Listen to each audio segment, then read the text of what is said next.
Oh, Mike. Okay, good. There we go. We got somewhat consensus. Tech. You think we'd have this tech figured out by now, but as I've learned, switching from a designer to building technology, it never behaves as it's supposed to, I would say. It's always throwing curveballs. So yeah, today we're just going over a little. We're going to do a bit of a webinar on first one of this series. So I think we want to get the word out, and we'll get this going. Maybe it's like we'll figure out a good rhythm for them. I'm sure we've already figured it out, but I can't remember if it's bi-weekly, monthly. Who knows? There's a lot of topics to cover. Most of it will be educational, I would say, centered around current sorcery users, trying to get them up and running on the platform and getting them using all the features that we have built. So largely it'll be educational, a little more focused for designers, agents, depending on your user personality.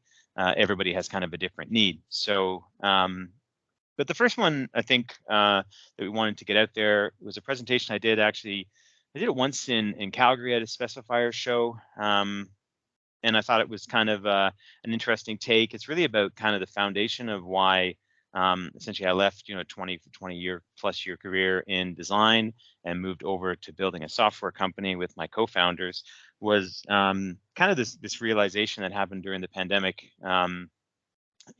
About how we share information and how behind we are, looking at other industries that are kind of fully disrupted, I would say, and how they share information. I'm doing this today at home in my kind of music room, just because music is a big part of my life, and some of the realizations we came to as a founder group as to how we should share information really looked at the music industry and how they did it, because I've always thought they were really forced into disruption.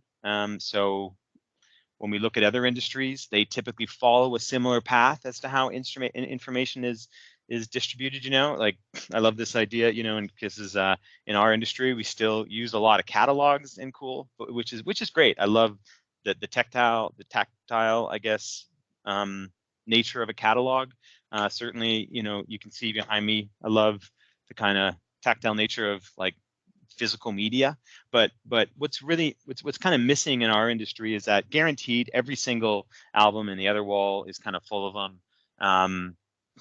I have a digital record of that also that's equally as accessible, right? So like at any point in time, I can listen. Does this count of having profanity because it's a little naked baby? I don't know, but as an example, I can listen to that like on my phone, like anywhere in the world, or I can put it on here. So what's missing in our industry and the transition we're going through is we have these physical objects like catalogs, we go to trade shows, we get product demos, but we don't really have digital elements to that just go hand in hand with that, like seamlessly. So part of the I'm going to share my screen now. Part of the origin story for Sorcery is really about that discussion as to how we transition as an industry into a more digital, let's say, workflow, specifically with how we share information. So I'm just going to share my screen here. I'll bring it up full screen. Everybody can see that, I hope. Can everyone see the slides now? My team? There's always a bit of a delay I've found in these webinars. So. Nice. I'll wait a second. So one of the things that we really started noticing, if you think about some of the foundations as to why this idea came about and why myself and co-founders became passionate about actually switching gears and making some wild switches as well. But when I have a problem, and it's something I get pretty passionate about, I'm usually like that jump off the, it's like you kind of jump into it without thinking about the consequences, and that's what I do. So it's like, what, I'm going from design to building a software company, and I think but when you think about what makes you do something like that, there's a couple things that really started to resonate with me. Is that as our design, just the quote on the screen is something I wrote down one day. Amazing, impactful, sustainable, human-centric design is very specific, it's exacting, it's coordinated. I like this analogy that it's like Eggs Benny, it's not all brand. And why that's kind of important is because if you like Eggs Benedict, it's like all the little ingredients, how you make the sauce, what it's on, how long it's been made before it gets to your table. I don't know, like there's so many variables in that make a perfect Eggs Benedict, whereas all brand, you pour it in and you put milk on it and that's fine. And I think I think what's interesting about that analogy, as time goes on with design, it gets more specific, especially lighting. It gets more specific, more exacting. So when you look at some of the projects over the years that I've done with my previous team at Mulvey Badani, you know, they were really kind of all the light fixtures and how they're placed, the apertures, the mounting configurations, the surfaces they're within, especially if they're, in this case, One York is all in the ground facing up. So it's like you're coordinating with not just the structural slab, but also the topping materials. I mean, it's very coordinated and exacting. And as we move into commercial interior spaces and we start laying in well standards, it just becomes more and more specific as to the products you use. If we think about and also how you apply those products and the kinds of details that you integrate those products within. And one of the things as designers that we did not have, and was a constant frustration, just moving through some of these cool projects, is that as professionals, you know, our tools are sacred and we need to choose them wisely and then build an awesome toolbox. There is really this whole missing piece, at least in lighting, where we could learn iteratively. We were at a firm in New York, Jesse and I last week, presenting, big firm, and there was like kind of like as the team meeting ended, there was an internal chat that came up, right, which was just like their internal meeting chat, and all of it was like, what product do you use for this? Do you have a product that looks like this? And there's this gaping hole in our industry where we're not able to kind of digitally collect or record the products we use and curate them. That's a big part of our IP. And then another realization that was missing was this concept that the lighting spec that we issue, and I'm speaking specifically about lighting because I think lighting is the worst. Sorcery is really designed to tackle other areas, other product categories like furniture, carpet tile, like we're thinking big like that. But specifically lighting is that the process around how we specified, but also ultimately like the digital presence of the light fixture before it is a real object is just fluffy. It's in the air. Like the most current, you know, it's been that digital signature, all the detailed information is spread between hundreds of emails, thousands of emails, maybe on long projects that go 5 or 6 years. Well, some go 10. But also it's also spread between a bunch of different platforms, a bunch of people's different servers, it's cut sheets, it's websites, it's different PDFs that you've sent out.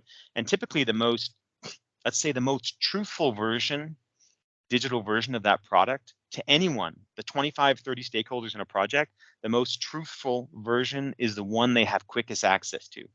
So in other words, it's the one that they remember was sent in an email a week ago. It's maybe the one that's uploaded to the project document container, right? Like a OneDrive or something like that, which maybe isn't, or the one on Procore, which maybe isn't the most current version. And then you could look at Revit. Is what's in Revit current? Probably not, because no one that I've talked to is actively synchronizing the lighting schedule to Revit. So the point is, we need to make the digital presence of that luminaire so solid, and really rely on this technology that we use today, which is around the digital twin. So how Sorcery plans on doing that is really about putting the light fixture spec on one side of your screen and then the conversation on the other side. The conversation and all the different iterations of the design process, the cut sheets that you suggested in the beginning, the color temperature suggestions, the color fixture color suggestions, and all that conversation. If we can put that next to the specification, we put everybody looking at the same document, we start to make the digital presence of the fixture becomes almost important as a physical one. And what's cool about that is maybe you won't have this problem of substitutions like we have, because if it's fluffy, contractors like, oh, this is the downlight. Well, I asked for this downlight. Well, I don't know. This is the one you're getting. You know, it's very different. So one of the things, you know, I think we can all agree on across the industry, and was kind of like the nail in the coffin for making a move and building a product like Sorcery, was because everyone agrees that if we want to build a more robust future in the lighting industry, we need to share information more effectively. Typically, that's not something that's controversial. So let's think about the characters in this story for a second. So that's kind of the origin, thinking a little bit about why we started it, but let's think about the characters, right? This is a story, and you have all these different characters. The communication between them is very convoluted. You have specifiers, you have agents or yeah, agents or showrooms. You have manufacturers in there, and sometimes we talk to them directly. You have distributors, contractors, owners, and the whole purpose of this chain is for the specifier to really talk to the owner, right? And for the owner, for the specifier to extract the needs of the owner out of the equation, and then for that specifier to deliver on those needs to the owner. It's all about those two people, but we have all these people in between that serve a purpose. Sorcery strongly believes they all serve a purpose in this process, but we need to make that communication between them much more streamlined. And I think there's a general understanding that we're a bit broken, right? We're not really embracing modern communication technologies between all of us, and we're still like the way we communicate, the way we shuffle information around is largely like it was when we when we were using the fax machine. And that's kind of interesting. You know, we thought like it's the same process. Information is going from one silo to another silo to another silo to another silo. In some ways, faxing and shipping around submittals was more effective because you had more control over how the information flowed. We thought we were clever when we replaced this with email, and yeah, I think it made it worse. Like I said, it's harder to control. It's like a disease. Like information distributes over email so fast rather, and you don't have control over who gets it. Not everyone's in the loop. So it's safe to say we're broken. So being broken in our industry at a time when, you know, there's these giant tech firms who have mastered seamless communication and one button experiences is really scary, because when you think about, you know, throughout history, convenience always wins. So will it come to a point where it's just so broken and our consumer experiences are so far advanced to our professional experiences that we'll start looking to those, like ordering lights off Amazon? I talk to so many people in this role, and a lot of people say that kind of thing. Oh, just order, you know, I just want to order off Amazon. Track light on Amazon, right? Search a manufacturer's name and they're on Amazon. Just order them off Amazon. And I think, you know, that's scary, because there's a lot of there is not like, you know, in Sorcery as an example, we track like 60 variables per light fixture. There's so much specificity in our process, and we need a lot of support from our manufacturers and agents to really get to the finish line with a quality product that meets all the standards, is beautiful, is healthy. That if we start doing that, we're in real trouble. I mean, we'll destroy the industry, but we'll also destroy, I think, the quality. So we got to watch ourselves. Our industry is not immune from disruption. And if you look at, you know, some media industries, retail industries, there are entire sections of an industry that are erased, right? Entire portions of an industry that are just obliterated, and those people are scrambling, trying to find other jobs and doing things like that. And I think that's not something we want to do. And I think, you know, it's what I love about the music industry is it kind of did in a clever way where everybody's kind of still there. So that's also why I like. So I'll take a second. Let's get back to this correlation of the music industry. This is just a podcast I listened to. Nilay Patel, The Verge, just a tech podcast guy. You know, he said something on a conversation they were having with the, I guess it was him and the I guess the product manager for Amazon Music. So the one person at Amazon that runs Amazon Music, which is quite a powerful content platform. You know, and he said, you know, the music industry is 5 years ahead of everything else when it comes to being disrupted by tech, and whatever happens to the music industry eventually happens to everything else. And they went on the whole conversation, you know, providing a bit of evidence to support that. And I think, you know, that's pretty true, because the music industry really got hammered very early with the MP3 technology and had to pivot really quickly. They all had to kind of get together and come up with a way to distribute paid music, right, that was more convenient than someone just going and downloading an MP3, right, off of Napster. And I think what's interesting about that is, as a music person, like I love the quality of music, and I've always been like obsessed about like my stereo and how it performs and the quality of the track. Like 20 minutes outside my door, I could go to a store and download like pristine quality, not download, buy a CD with just like this pristine quality, perfect, really, I would say, music quality, this great tactile experience, photos, liner notes. But I chose to like not do that and download some really crappy quality MP3 because it was right there, right? And there's no good way of filing them. They were on downloads, they were on like external hard drives, but it was more convenient. So I went for a much less, a lesser experience over quality. The beautiful thing is now, as I talked about at the beginning, is now I can have a digital experience with my lights one day, a digital experience with my music and a physical experience with my music, when I listen to records and things like that. So what kind of happened? I started dissecting it, right? And started thinking about this as you build the architecture of a potential system that might help us streamline that communication. So one of the things that really is important in that whole process is a common data structure. The MP3 was something invented, I think it's like 1985. I don't have the notes, my slide notes on the screen. But who cares? The dates don't really matter. It was invented in Germany, and it was just a way. It was a way of compressing, just a beautiful way of compressing music into a small format. And once you put it in a small format, you can distribute it easily. And that invention was just the root of this war, right? This tiny compressed user-friendly file was the root of this entire disruption that happened really early in that industry as it gained popularity. And I think just a file format, how can that really disrupt an entire industry, right? And it's just because it was like effortlessly you could move music data around and like put it on your computer, eventually put it on your portable MP3 players, right? And then play it. It's just like effortless. And I think when I look at the lighting industry, I see that there's about 1.5 million lighting products. That was taken from another tech startup that's doing a bit of like a kind of like a scraping algorithm right now, collecting data from all manufacturers, and then actually using that to make shop drawings, which is kind of cool. And in that, in a podcast I listened to with the founder of that tech firm, he mentioned there was about 1.5 million that they've discovered, with hundreds of millions of combinations when you start to do some, I guess, the calculus on that, and then over thousands of websites. But if you think about it from a perspective of a specifier, right? There's this many lighting products, this many combinations.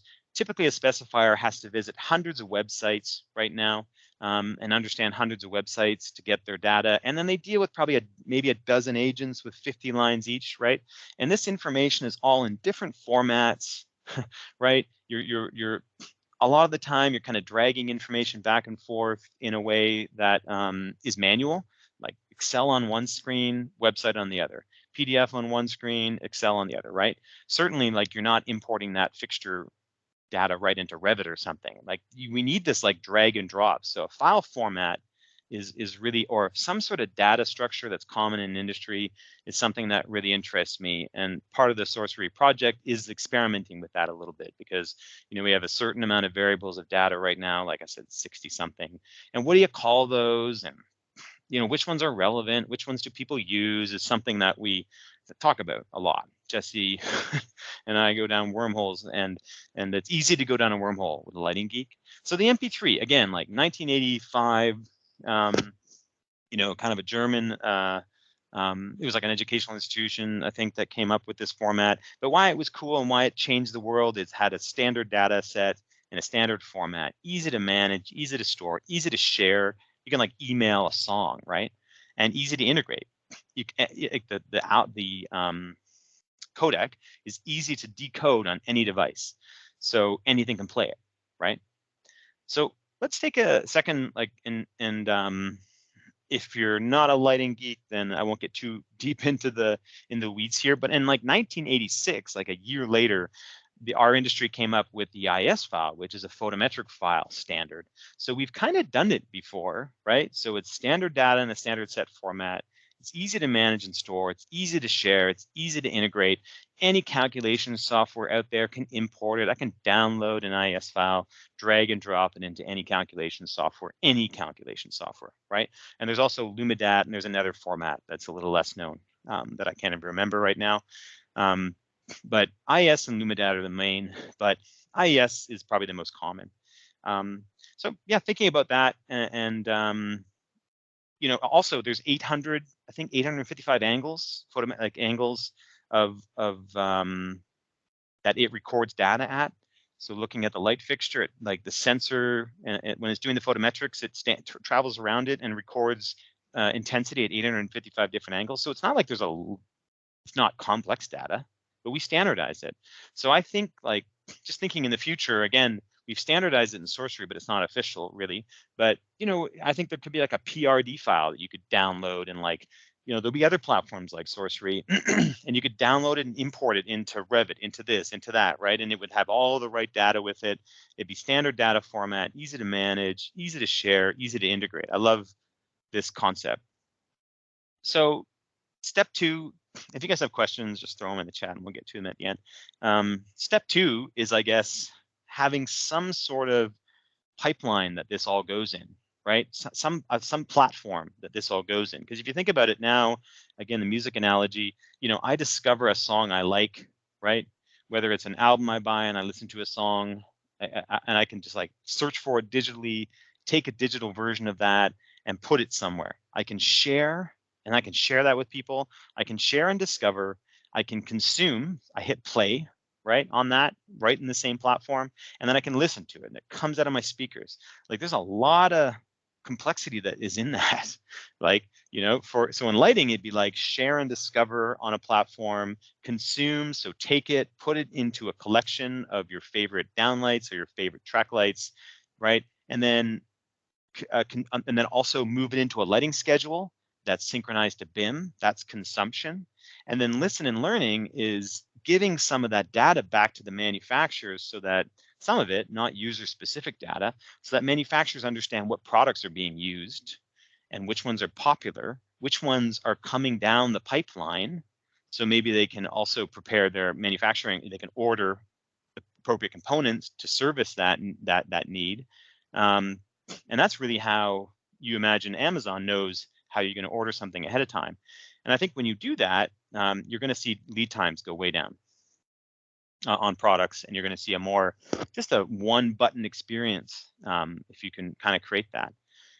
And if you, for a second, let's look at kind of how specifiers, based upon a survey that was done in Light and Design magazine in 2021, this has probably changed. I feel like when I cite data from like anything past, like, that's 4 months old nowadays, it's no good. But I think this still holds true based upon a lot of people we talk to, is we love in-person presentations, right? I think still we do. I mean, if you have a choice and you're at the office, someone wants to show you a light, you can do it in person. That's the best.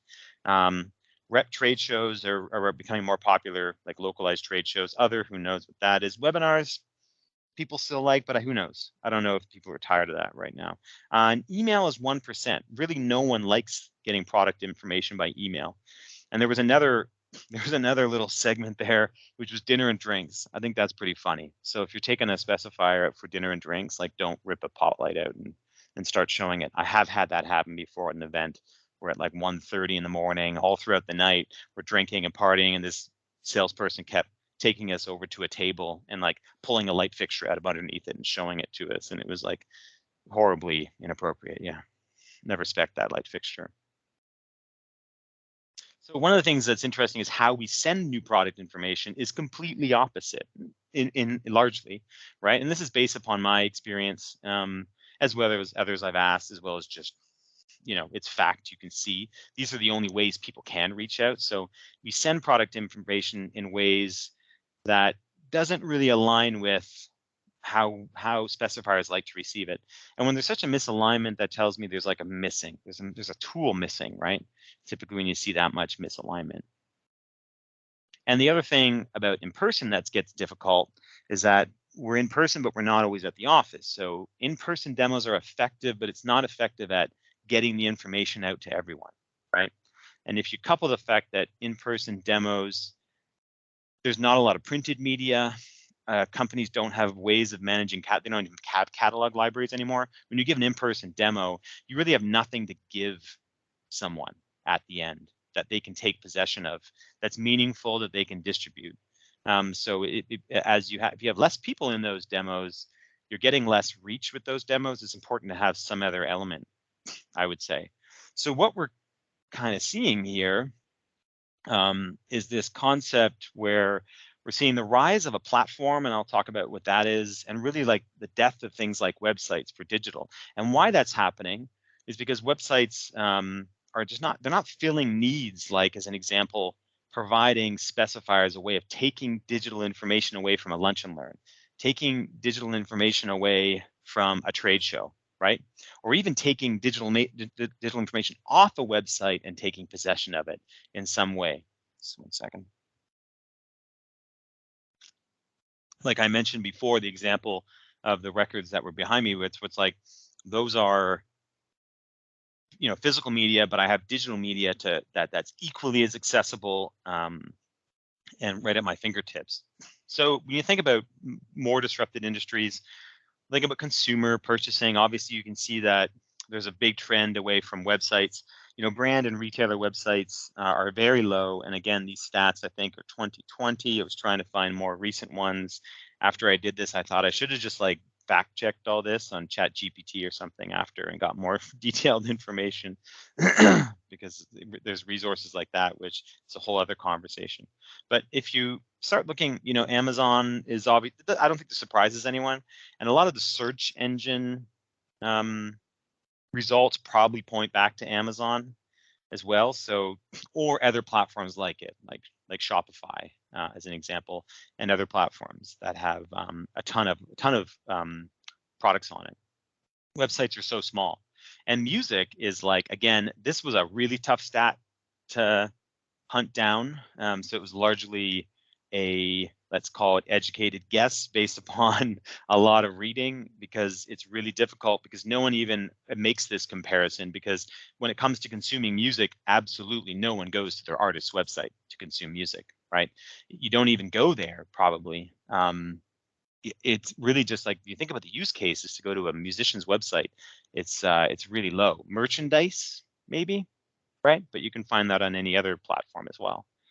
So again, back to this idea is that whatever happens to the music industry eventually happens to everyone else. And we saw it in retail, and now we're seeing it more with commercial products as well, like the wholesale industry. There's more platforms coming.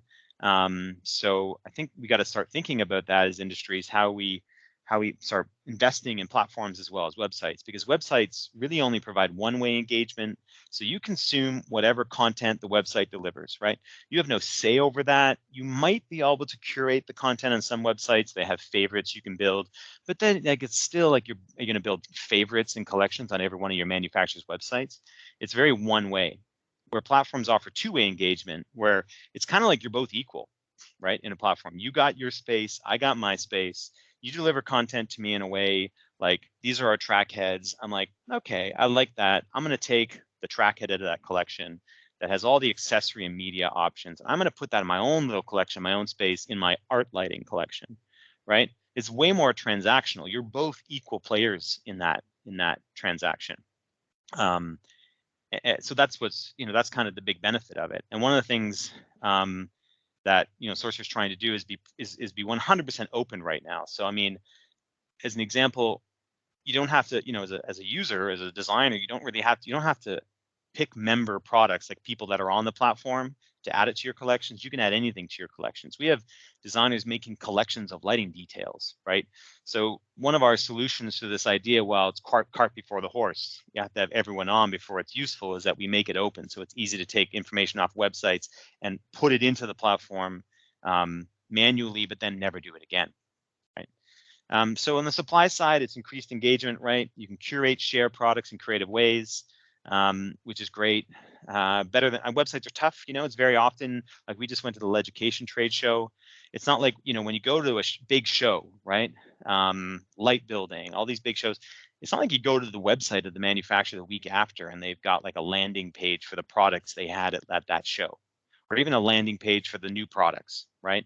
It's really hard on a website to be like nimble, curating products very quickly based upon what's happening, right? You certainly don't have like collections on websites of products that are in certain demo cases in your demo fleet. So just difficult, right? So supply side, it really helps you by curating and sharing products in creative ways. It helps you by coordinating and collaborating and engaging better through, being invited into projects. Once someone's put it onto a project, you as a manufacturer or an agent, more likely an agent, can be invited in. And then you can listen and learn. Platforms provide feedback so we can tell you what products are being used, which ones aren't, and then you start to have vision down the pipeline and you can adapt. You're just making a more informed decision when you launch a product line, choose to launch a product line, choose to order components for manufacturing. So there's a lot of engagement opportunities for moving to more platform architecture. And then in specifiers, kind of this similar points, right? You can curate and collect products. You can collaborate and engage with your entire design team on a single source of truth, like a lighting schedule on a platform-based architecture. You can listen and learn and repeat and enhance. So it's like you can keep record now of the products you use on what types of projects and really start to build like an amazing data flywheel. And once you have all that data, what's cool is that as we grow, machine learning and suggestion and AI can be added to those data flywheels that you're building as you put projects in Sorcery very easily, like we're investigating integrations of things like ChatGPT. I mean, you don't want to rush into AI and things like that, but rest assured, if you have a data flywheel that's like, we use these types of products on this type of project, and they cost this much typically, and they take this long to get to site, you know what I mean? And you'll start to see data trends, and you can use those data trends to build projects in the future. So if we just think about it in general, right, if we go back to suppliers for a second, one of the things that is an overreaching point that we're trying to make is that your analog experiences, your in-person, your conferences, your events need to be supported by digital better and better as time goes on. Just that allows people to take possession of all of the physical things that you have in your product lines, right? And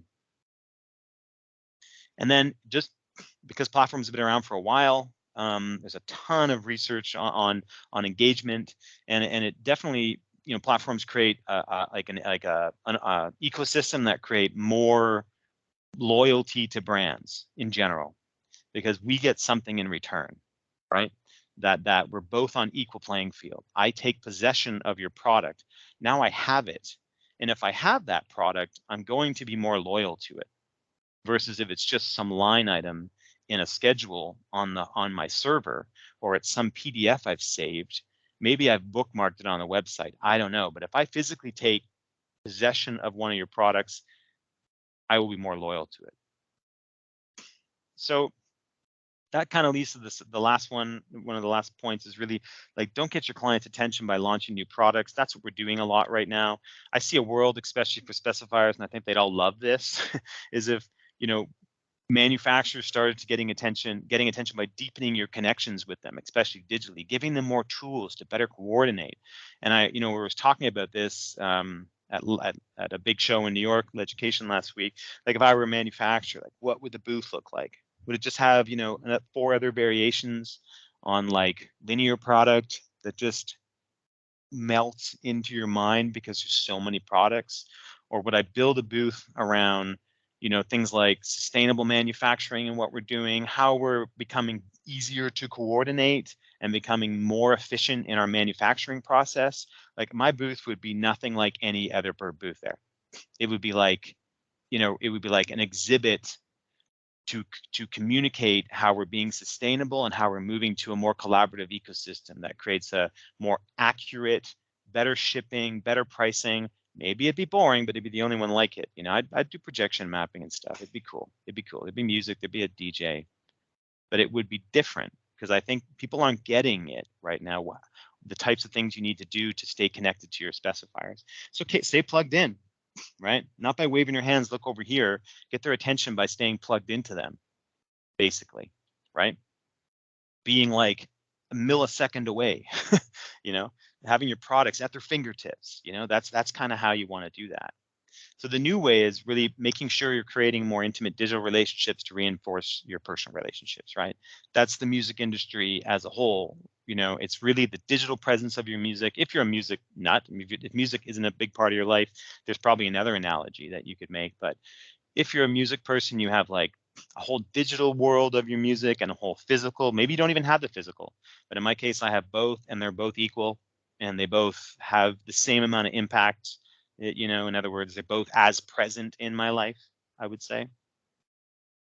And the one final step, I think, which is really important, is this idea of like keeping people in their seats. You know, I think when I look at this list of our people, I think, man, you know, I know a lot of people in all these different seats, and I don't want to sit there and decide which one gets cut off, right? I think there's ways that you can keep all these people, because if you break apart like this, I picture this diagram of like that, the entire process of music consumption, right? And if you go all the way down to like your agent is maybe like some of the crossover in the speakers, and your distributors and contractors are like the cone that actually pushes the sound out. You know, and then your agent is also the curator of the content, you know? So you have like the creators of the content, the manufacturers, you have your agents, which really curate that content. That's their big value in this process, right? And then they also help support the distributor and the contractor, help support that product as it moves from digital to physical. And I think that's got, like, you got to start thinking about, oh man, what if communication is no longer, there's no barrier to communication between all of these people. Communication, the chain of communication is no longer my value. What's my value? And I think there are lots of ways we can do that. You know, I look at a photo like this, I just pulled it off the internet, and like, I know a ton of people in the shot, right? A ton of people, which is kind of cool. You know, like they all offer value, and I don't think we want to get into an industry where we're cutting a whole bunch of them out. And I think music again, right? Like they really found a way. I mean, no one will say it's perfect. And how they distribute money is very different than us. So I don't know we can make a correlation there. But if you think about it, like they've really, the old way where it was about how communication was spread or how information was distributed. And then we moved to a new way where information is entirely free flowing between all of them, yet they all have their place, right? And some that are being phased out, there's lots of time for them to pivot. So I think, you know, by focusing on how you collaborate with each other and trying to remove the friction, as opposed to focusing on how you get rid of one of them, is a better way to do it. And that's what the music industry did. Yeah. And the money flow is not the same. This is kind of interesting. To make $1, you need to do these numbers. If we go to the right side of the screen, maybe it's left for you guys. No, it's right. You would get, these are the quantity of streams you need to make $1 as an artist, right? It's insane. And then if you look at the revenue distribution between them, it's very different, right? Artists don't get a whole bunch, but they also have a lot of direct lines of communication to their audience, which they never had. So there's lots of opportunity for merchandising and other, I would say, revenue streams. So it's not all bad, although some complain, but I think everyone complains about everything. So I do think they were quite creative in how they did this, and everybody's got a seat, everybody's got a piece of the pie, although it's not perfect. Yeah, so, you know, really what we're doing here at Sorcery is kind of trying to build a tool from the ground up, right? We spent a lot of time understanding the content, a lot of time developing new ways to share it, tons of tools to discover and collect it and curate it, and a kick-ass project schedule to consume it. You know, like we have a really cool project schedule tool that allows you to like drag and drop fixtures into, invite your clients into it. You know, are we 70% of the way there? You're never there. But what we have, you know, I see a future where it's 10, 20 times faster, you know, where it's like Spotify, find a song, I'm sitting on the porch drinking a coffee, and I want in the sunset, and I want light fixtures, or I want music that aligns with like a sunrise coffee. Like I think in the future you'll be able to just go in there with natural language and search like, give me some fixtures that's great for a cafe, coffee bar, in a commercial, in a tech office, right? Like that's the kind of natural language search and things that we want to work towards, because that's how humans want to find products, right? And then you'll find the product, you'll drag it into your collection, you'll drag it into your schedule. It'll automatically add the collaborators you need to coordinate that project. The local agent will be automatically added, and you just carry along your way, right? We're very close to that right now, which is so cool. And even what we have is 6 times faster, I would say. I built a lighting schedule listening to a podcast on my phone, on the couch the other day. But I'm a power user, right? So if everyone wants to move forward, I love this quote. If everyone is moving forward together, then success takes care of itself. I just love that concept, because I really think that that's the kind of togetherness. And a lot of the conversation I hear out there now is really focused around, well, who's going to survive? Who's going to be cut out of the chain? Yeah, and I think that's maybe not the best way to think about it, because there are definitely models and ways. So that's it. I don't know if anyone had any questions. Hopefully I didn't go too fast. I'm out of breath, and my watch is telling me that I'm exercising right now. So maybe I'm excited about this project. Did anybody have any questions? Maybe not. Just waiting. I'm just looking at the chat there.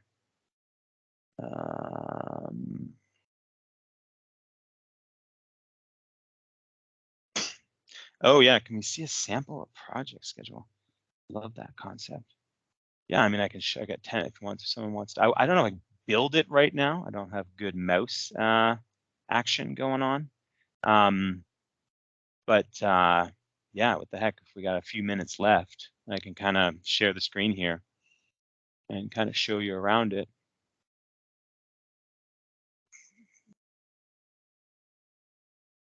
Yeah, exactly. No, I like that. There we go. Everyone can see that. Yeah, so Sorcery, basically, as I was talking, let me just find my mouse. It's really separated into a few different areas, right? So we have our community area, which is like Spotify, or Apple iTunes, going out, into what would be the global community of Sorcery users who publish content, publish playlists, right? So we have some that we publish for different events, Light Fair. There's a few now, like as an example, we just were at Education. And we had a bunch of our suppliers up there. I don't know actually if we've published all of those collections yet.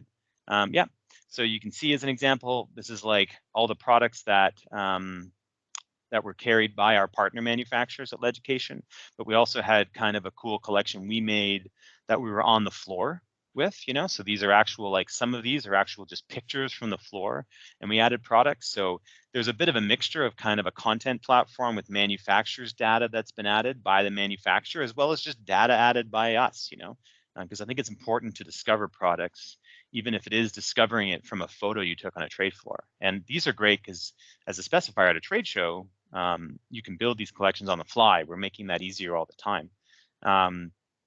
So that's an example of kind of a collection side, very much, your typical content platform. And these collections can be shared with you in email as well. We have some agents on here that make collections locally. So VIS, like Visions, has a local agent who has a few collections. So they make collections based upon lines. There's also collections that are made. Dark Tools is another good one. They make a bunch of curated collections, like the fixtures they like to use for landscape, and how these typically, you can go in as a user and just search for these kinds of things, right? So if you search landscape lighting, you get this cool collection. And also agents can send these via email, just by they make a collection, and instead of sending a specifier an email with a bunch of cut sheets, right? You can send these links that are essentially they're anonymous, so you don't have to be logged in. So as a specifier, if someone says like, hey, here's a bunch of cool products that I like for landscape, and I don't get an email, right, with a bunch of cut sheets, if I get something like this, and I can like, oh, wait a second, you know, as a user, I can follow this directly into my workspace and save it. As a non-user, you'll be taken through a sign up for the first time. I won't follow it yet, but you'll be taken through a sign up. It's very simple. So we want to make that super simple for someone to email you something, or maybe this is a collection of products that you have in your trade show booth or a demo you gave, right? And then once you've kind of had this collection here, right, this is when you can start to follow a collection. I'll take you right through it. I'll follow it into Sorcery samples as an example. And I follow that in there, and then what that does is puts that whole product in my collections area. Puts that product collection in my collections area, just like if I were to follow something something off of Spotify. To make sure I'm in the right workspace, I got hundreds of workspaces here. So yes, it is there. I'm just going to refresh. So once you've done that, you can now add that to a project, right? It's very simple. So here we go. Here's that landscape collection I just followed off of a social media post, off of an email blast, right? I'm like, I really like this thing. It works on a project that I'm working on right now. I go add to a project, select the project that I want to add it to, and click add, right? And it's as easy as that. And what's nice is that it gives me a little shortcut here. So it'll open up that project automatically for me. I'll just go to the specifier view here. And this is this lighting schedule. So that's the product that I just imported, and I can give it, you know, its exterior. I can give it like a code or something like that. And then it'll arrange it automatically alphabetically for me. So that's kind of the project schedule that it brought it into. Another way of doing that is to just go to add a new row. I didn't click it carefully. Add a new row, and I can also go to the product reference area, and it will pull up my collections as well. So if I'm in the project and I want to add something like that, I can do that, right? So if that was like landscape, as an example. So there's that these are the products in that landscape collection that I followed. Here's that product. It asks me what I want to import, and then I can just add it to the project as well. So it's very simple, 1 click, 2 click, kind of like we're trying to always, I was with the UI UX expert yesterday, going over some stuff. We're always trying to remove clicks to make this simple. It also shows up pretty well in a mobile interface. And then how you share projects, you know, you can export it any way you want. Excel and send it. We're pretty generous with export options. Or what we really promote is this idea of sharing and adding members to it, right? So sharing this with your clients, because when your clients are in it, there's a cool thing. There's a whole cool aspect of Sorcery where you now have a commenting window here. So when you invite clients in, all your communication now, like I said, can go next to the spec, you know.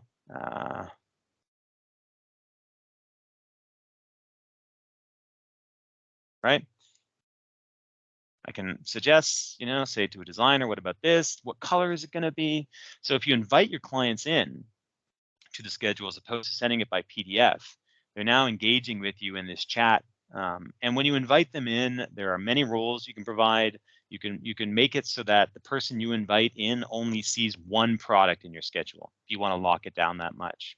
So yeah, it's pretty cool. It's live, right? So Jesse's going to get an email notification, and if he doesn't check it for a few days, we send a nice gentle reminder, and that shows up as a comment right here. So it's pretty basic. It's a very simple interface, right? And how you get to projects is by going to the projects. So you have your internal collections, your community area where you find products. We have a libraries feature where you can actually sort your collections into different libraries, maybe.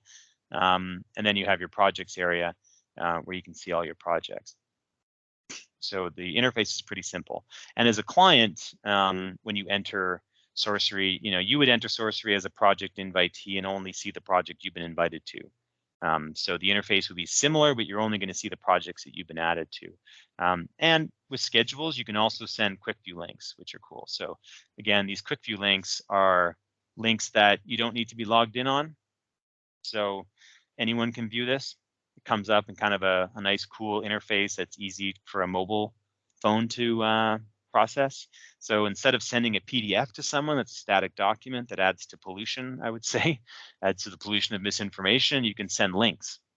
And these links, you can view gallery or schedule view, and you do not have to log in to view those links, which is super nice, I think. Because we're always trying to reduce the effort, right, that our users have to go through to do anything. Yeah, so that's the 1 o'clock. That's kind of an overall, just a quick summary of what it's capable of. I'm just going to go to the chat here and check the chatting. Yeah, oh, here we go. Oh my God, Mike, I love it. Yeah. Yeah, there is a a designer at a lighting manufacturer. Yeah, Mike's chiming in here. So yeah, there's some other questions there, Mike. We should, reach out and book a demo. Some of those are more complex, I would say, as far as how you would show all that. But we have answers to all that. Showcasing a luminaire that has one spec sheet, but a lot of customization. If you'll see from some of these collections here, I'm still sharing my screen. Oh, you'll see it behind me. We have an easy way of doing that where products are, you can put all the options in, all the color temperatures that are available, and someone can select. So we have features that allow you to select different color temperatures. So when you get the record, it'll have all the options available. Here's an example on the screen, right, with all the color temperatures that are available. And Sorcery employs kind of a subtractive editing, I guess, architecture. So you see all the options available, and you can go in and edit and remove the ones you don't want. And we do have 60 different variables that we track. So it's pretty easy to have a product that has a ton of different options and put it in Sorcery. We definitely have a section for it. Yeah. So great. Well, that's good. So I think there's no other questions. I got a few people. Dale's typing something here, but cheers. If you want to learn a bit more, feel free to reach out to me. Or just go to the website and do the info and I'll get it that way too. And we can have a conversation more. So thanks everyone for joining, and we'll see you guys later.